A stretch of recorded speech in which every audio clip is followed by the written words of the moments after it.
The search for survivors underway tonight in Colombia after yesterday's deadly earthquake. The 7.4 magnitude quake, the country's strongest on record. At least 250 people are killed and counting. Thousands more are injured and hundreds of buildings have collapsed. Members of LA County's urban search and rescue team on standby tonight, ready to help. CBS LA's Laurie Perez is live in our newsroom now to tell us about the recovery. Laurie. Emergency workers and scores of volunteers are racing to find survivors after the massive earthquake. And engineers say there is also a clock ticking on recovering information about what worked and what did not to protect people and property. They call it turning disaster into knowledge.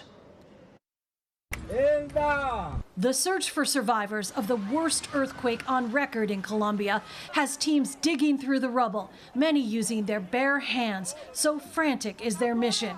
Canine crews helping in the efforts. The work is furious, but nearly silent, but for searchers' desperate calls, aching for a response. Dramatic video caught this stunning moment as crews lifted a 6-month-old baby still alive from a collapsed 5-story building, and crowds cheered with the discovery of this kitten.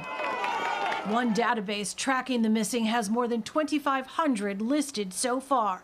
Among them, Julian Ramirez's mother and his wife, believed to be under the remains of this residential building. I feel tied down. All I can do is wait, he says, as more than 500,000 people are without power. Drone video shows the vast destruction from the 7.4 magnitude quake, a disaster engineers and scientists are looking to learn from. UCLA professor and civil engineer Jonathan Stewart is part of a group called the Geotechnical Extreme Events Reconnaissance Association, or GEAR. They head to tragedies as soon as they strike, looking for information. Why do certain bridges remain essentially undamaged and passable, and other bridges are not?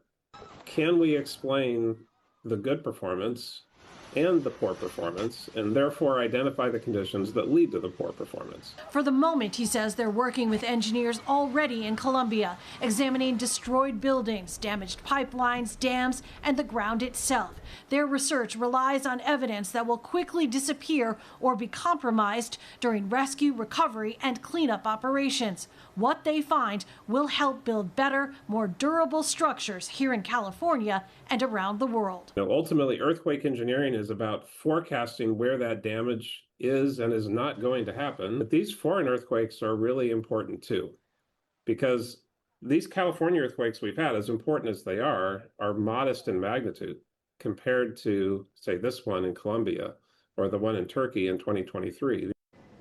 Now, he says they are looking for self-funded experts who can head to Colombia to help them gather more data. Meanwhile, as Colombia's new president, just 3 days in office, scrambles to respond, the U.S. has pledged $15 million in aid. In the newsroom, I'm Laurie Perez. Back to you. Laurie, thank you.